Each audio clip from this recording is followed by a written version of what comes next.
नमस्कार किसान भाइयों मैं पीआर मीना आपका दोस्त आपका स्वागत करता हूं आपके अपने यूट्यूब चैनल राजस्थान फ़ायदे का सौदा के ऊपर होते हैं। किसान भाइयों, अब आपको जो मशीन चलाने में ज़्यादातर शिकायत आ रही है वो शिकायत आ रही है कि मशीन अनाज के दानों के टुकड़े कर रही है। तो इसका समाधान भी आज की वीडियो में आप लोगों को मिल जाएगा। साथ ही आप लोगों की एक शिकायत और आ रही है कि सर हमारी मशीन में जो पाँखी बहुत आ रही है, मतलब पाँखी आने का मतलब छिलके सहित गेहूँ आ रहा है, मतलब छिलका उतर के गेहूँ नहीं आ रहा है। तो एक समस्या तो आप लोगों की सबसे ज़्यादा ये बनी हुई है और एक समस्या आप लोगों की ये बनी हुई है कि दाने के टुकड़े हो रहे हैं। तो आज की वीडियो में इन दोनों समस्याओं का समाधान हो जाएगा। तो वीडियो को अंत तक देखना, पूरा देखना है आपको वीडियो, जिससे कि जानकारी आपको पूरी मिल सके। और वीडियो को लाइक नहीं किया है तो लाइक कर देना, चैनल को सब्सक्राइब नहीं किया है तो सब्सक्राइब कर लेना, साथ ही बेल आइकन को भी दबा लेना। किसान भाइयों, आपकी जो मशीन है इसकी अगर आप प्रॉपर रूप से सेटिंग करके चलाओगे ना तो आपको किसी प्रकार की कोई दिक्कत नहीं होगी। सेटिंग से संबंधित मैंने सारे वीडियो डाल रखे हैं, आप लोग सिर्फ देखते नहीं हो, आप लोग देखो उन वीडियो को, उनका लिंक मैंने डिस्क्रिप्शन में डाल रखा है। मशीन अगर अनाज के दाने उठा रही है तो उससे संबंधित भी डाल रखा है मैंने। साथ ही अगर पीछे से गाला नहीं ले रही है, गाला बार बार फंस रहा है, तो उसकी सेटिंग से संबंधित वीडियो मैंने डाल रखे हैं, उनका लिंक सबका मैंने डिस्क्रिप्शन में डाल रखा है। तो आप वहाँ से जाके उन सभी वीडियो को देखें और अपनी मशीन की सेटिंग करिए। अगर फिर भी वो आपकी मशीन सही नहीं हो रही है, सेटिंग सही नहीं हो रही है और सही ढंग से मशीन चल नहीं रही है, तो फिर आप हमारे नंबरों पर संपर्क करें। आपकी समस्या का समाधान 100% हम कराने का प्रयास करेंगे किसान भाइयों। तो आज की वीडियो में हम सबसे पहले तो जो पहली बात करने वाले हैं, पहली जो हमारी समस्या है उसके बारे में।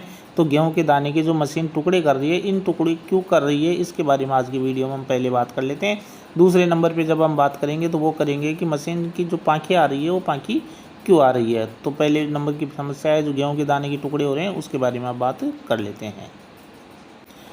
यहाँ पे आप देख सकते हैं किसान भाइयों किस तरीके से मशीन अनाज के दानों के टुकड़े कर रही है। यहाँ पे आपको साफ साफ नज़र आ जाएगा इसमें कि आप देख लीजिए जो मशीन है अनाज के दानों के टुकड़े क्यों कर रही है। किसान भाइयों, अगर हमें बीमारी का मालूम होगा ना तो बीमारी का इलाज तो हमें खुद ही मालूम चल जाएगा, जैसे कि डॉक्टर करते हैं।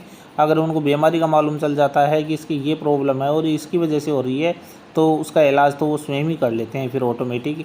उसी तरीके से अगर हमें ये मालूम चल जाए ना कि मशीन में अनाज के दाने के टुकड़े कहाँ कहाँ से होते हैं और क्यों क्यों हो रहे हैं, तो फिर इलाज तो आप स्वयं ही कर लोगे उसका। तो मैं सबसे पहले आपको बताऊंगा इसका कारण क्या होता है, अनाज के दाने टुकड़े होते हैं इसके पीछे कारण क्या होता है, तो आप लोग खुद ही समझ जाएंगे कि इसको किस तरीके से ठीक करना है। मुझे बार बार बताने की आवश्यकता नहीं रहेगी।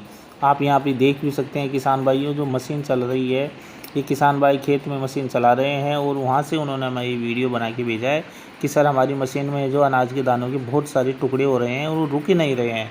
काफ़ी परेशान हो गए थे किसान भाई और काफ़ी समय से परेशान थे कि उनकी मशीन है जो अनाज के दानों के टुकड़े करते हुए नहीं रुक रही है। जो मिस्त्री लोग हैं उनको भी बुलाया लेकिन उनसे भी इसका समाधान नहीं हुआ। वो मिस्त्री लोग 3-3 हज़ार रुपये इसके लेके चले गए, तब भी इसका समाधान नहीं हुआ। आप यहाँ पे देख लीजिए जो ये अनाज के दानों के टुकड़े हैं, यहाँ पे आपको हम दिखाते हैं। तो आप यहाँ पे देखेंगे तो आपको अच्छी तरीके से सब नज़र आ जाएगा कि कितने दानों के टुकड़े हो रहे हैं। अब बात कर लेते हैं, देख तो रहे हैं आप, लेकिन अब हम बात कर लेते हैं ये दाने के टुकड़े क्यों हो रहे हैं। तो किसान भाइयों यहाँ पे अभी मैं आगे बताऊँगा, थोड़ा आप इस वीडियो को देख लो पहले पूरा। और अगर वीडियो को अभी तक लाइक नहीं किया है तो लाइक भी कर देना, चैनल को सब्सक्राइब नहीं किया है तो सब्सक्राइब कर लेना, बेल आइकन को भी दबा लेना।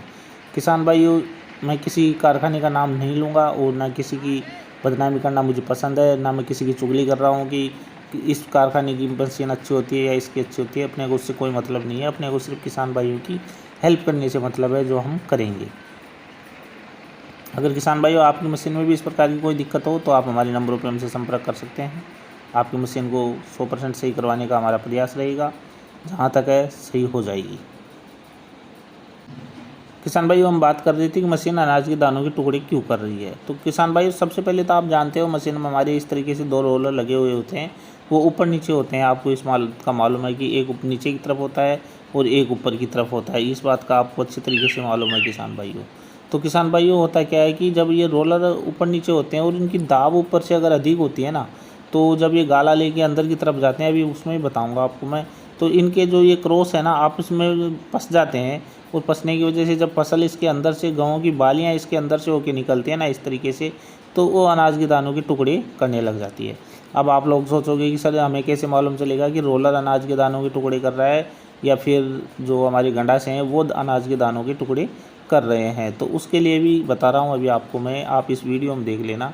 तो इसके लिए आपको करना क्या है किसान भाइयों, जो गंडासे हैं ना, गंडासे से पहले हमारी कंघी होती है, ठीक है। तो उसको आप यहाँ पे खोल के देखना, जिससे कि आपको यहाँ पे मालूम चल जाएगा। 1 मिनट, हाँ, यहाँ पे ये जो जगह नज़र आ रही है ना आपको हल्की वाली, ये वाली, यहाँ पे अगर अनाज के दानों के टुकड़े गंडासे से पहले ही आपको गिरे हुए नज़र आ जाएं, तो आप लोग समझ सकते हो कि इनकी वजह से ही आपके अनाज के दानों के टुकड़े हो रहे हैं, गंडासे उसको काट नहीं रहे हैं। और कटे हुए गेहूं की शेप और जो अनाज के दानों के टुकड़े होते हैं उनमें दोनों में फ़र्क होता है। तो आप ये फ़र्क खुद भी कर सकते हैं, समझ सकते हैं।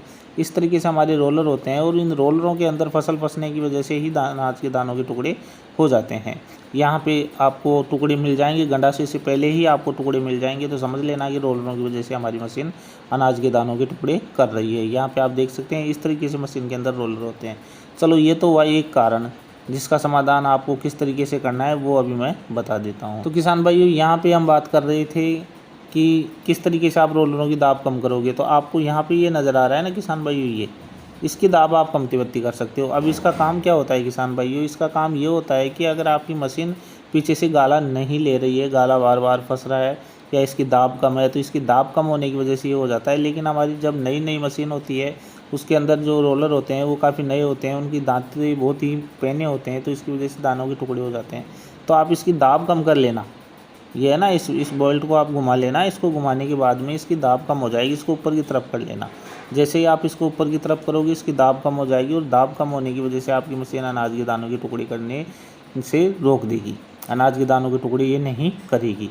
तो एक तो आपका ये समाधान करना है, अनाज के अगर दानों के टुकड़े हो रहे हैं तो यहाँ से इसका समाधान आप यहाँ से कर सकते हैं किसान भाइयों। और दूसरा कारण होता है हमारा जाल। अगर हमारा जाल काफ़ी सकड़ा है तब भी हमारे अनाज के दाने के टुकड़े होंगे। जैसे कि अगर आप गेहूँ निकाल रहे हो और गेहूँ के अंदर 3.5 या 3 सूत का जाल आपको चाहिए।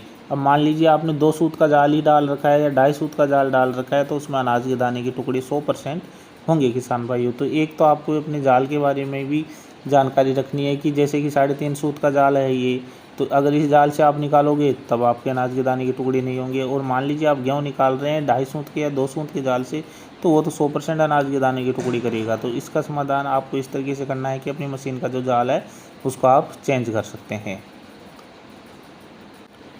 सबसे मेन होता है किसान भाइयों, जब आपकी मशीन अनाज के दाने के टुकड़े कर रही है तो उसके पीछे का कारण क्या होता है, ये गंडासे और जबाड़ी का गैप होता है।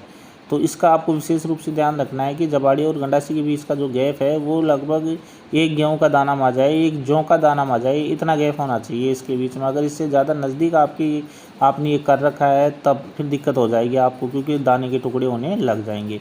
एक कारण तो ये होता है। दूसरा कारण ये होता है कि आप गंडासे और जबाड़ी का जो गैप है इसको मतलब लेवल पे नहीं रखते हो, एक लेवल पे होना चाहिए। ये गैप एकदम एक लेवल पे होना चाहिए। आप लोग क्या करते हो, यहाँ से पास में कर लेते हो, यहाँ से थोड़ा दूर कर लेते हो। इसकी वजह से भी आप लोगों को काफ़ी दिक्कतें का सामना करना पड़ता है। तो इसको एक लेवल पे कर लीजिए आप, इसको लेवल पे करके चलाएंगे तो आपकी मशीन शानदार चलेगी किसान भाई। तो 3 कारण होते हैं गेहूँ के दाने के टुकड़े होने के, और तीनों कारणों को मैंने बता दिया है। अब समाधान आप स्वयं कर सकते हो, समाधान भी मैंने बता दिया है कि इस तरीके से आप एडजस्ट कर सकते हैं किसान भाइयों। तो किसान भाइयों, अगर वीडियो को लाइक नहीं किया है तो यार लाइक कर देना, चैनल को सब्सक्राइब नहीं किया है तो सब्सक्राइब कर लेना, बेल आइकन को भी दबा लेना। अब हमारी एक समस्या आ रही है कि सर हमारे अनाज में कचरा बहुत आ रहा है, पाँकी बहुत आ रही है। तो उसका समाधान, जैसे कि यहाँ पे आप देख सकते हैं ये बहुत बड़े बड़े डंठल आ रहे हैं, यहाँ पे आप देख सकते हैं किसान भाइयों। तो इसका समाधान भी अब आगे बता रहा हूँ वीडियो में। उससे पहले वीडियो को लाइक कर देना, चैनल को सब्सक्राइब कर लेना और बेल आइकन को भी दबा लेना। तो इस तरीके से अगर आपकी मशीन कचरा दे रही है और उसका समाधान अभी तक भी आप लोगों को नहीं मिला है, तो उसका समाधान भी आज की वीडियो में आप लोगों को मिल जाएगा। यहाँ पे आप देख सकते हैं किस तरीके से मशीन गेहूँ की निकाल रही है, लेकिन उसमें बहुत सारे डंठल आ रहे हैं, वो रुक भी नहीं रहे हैं। काफ़ी प्रयास किया है किसान भाई ने, और हमारे पास जब उन्होंने कॉल की तो हमने इनको उपाय भी बताया और उसके माध्यम से इनकी समस्या का समाधान भी हुआ है। लेकिन इन्होंने हमसे बात करने से पहले किसी मिस्त्री को काफ़ी रुपये दे दिए, तो उसकी वजह से इनको काफ़ी नुकसान का सामना करना पड़ा है। लेकिन इसमें ज़्यादा परेशानी होने वाली बात नहीं है किसान भाइयों, क्योंकि ये एक छोटी सी बात है और इसको सिर्फ समझने वाला चाहिए, दिमाग लगाने वाला चाहिए, तो इसका समाधान हो जाता है, जैसे कि मैं अभी आपको बताने वाला हूँ। किसान भाइयों, हर मशीन में जाल होता है और सब मशीनों की साइज़ अलग अलग होती है। जैसे कोई 32 की, कोई 36 की, कोई 31 की, कोई 28 की, अलग अलग इंचियों की साइज़ में आपको जाल मिल जाएंगे। लेकिन हर मशीन का जाल अलग अलग होता है किसान भाइयों। जाल अलग अलग होते हैं, जाल की साइज़ भी अलग अलग होती है। कहीं की मतलब 3 सूत का जाल होता है, कहीं में 3 सूत का जाल होता है, कहीं में 4 सूत का जाल होता है। अब आपको मान लीजिए गेहूँ निकालना है और गेहूँ निकलेगा 3.5 सूत के जाल के और 3 सूत के जाल के बीच के जाल से। अब मान लीजिए आपने इसमें 4 सूत का जाल डाल रखा है और वो काफ़ी चौड़ा जाल होता है, 3.5 सूत का जाल भी काफ़ी चौड़ा होता है, जिसकी वजह से पाखी आती है। और ये फसल के ऊपर भी निर्भर करता है कि आप कौन सी फसल निकाल रहे हो। गेहूँ की जो नस्ल होती है, जैसे कि लोकमंद वगैरह ये गेहूँ होते हैं, इनमें पाखी आना स्वाभाविक है, क्योंकि ये तो आती ही आती है, रुकती भी नहीं है, काफ़ी प्रयास करने के बाद भी नहीं रुकती है, काफ़ी छेड़छाड़ी इनमें करनी पड़ती है। तो एक तो आपको अपने जाल को है ना, अगर मान लीजिए पाखी आ रही है नहीं रुक रही है तो इसको चौक करना है। इस तरीके से मैंने ये वीडियो पहले भी डाल रखा है, चौक किस तरीके से करें, तो उसका लिंक भी मैंने डिस्क्रिप्शन में डाल रखा है, वहाँ से आप देख सकते हैं।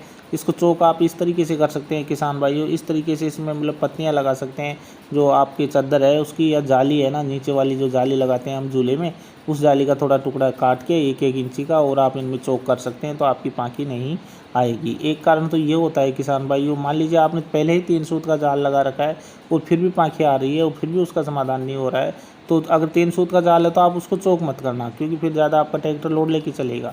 अगर आपको ये बात समझ नहीं आ रही है तो आप हमारे पास कॉल कर लेना, है ना किसान भाइयों। तो उसको चौक मत करना, फिर आपको देखना है कि अपने मशीन के जो एल्फर है वो कितने बड़े आपने कर रखे हैं या कितने छोटे कर रखे हैं। अभी दिखा रहा हूँ, आप रुकिए। हाँ किसान भाइयों, यहाँ पे आप देख सकते हैं ये एल्फर है, और इन एल्फरों के और इनके बीच में 1 उंगल का गैप आपको रखना है। 1 उंगल का गैप आपको रखना है। अगर पाखी आ रही है तो इस गैप को और भी कम कर सकते हो आप, लेकिन 1 उंगल का गैप तो आपको नॉर्मल से नॉर्मल रखना ही है। अगर इससे ज़्यादा आप गैप रखोगे तो मशीन पाखी ज़रूर देगी किसान भाइयों, क्योंकि उसकी कुटाई होएगी नहीं, और कुटाई नहीं होएगी तो वो पाखी तो आना स्वाभाविक है किसान भाइयों।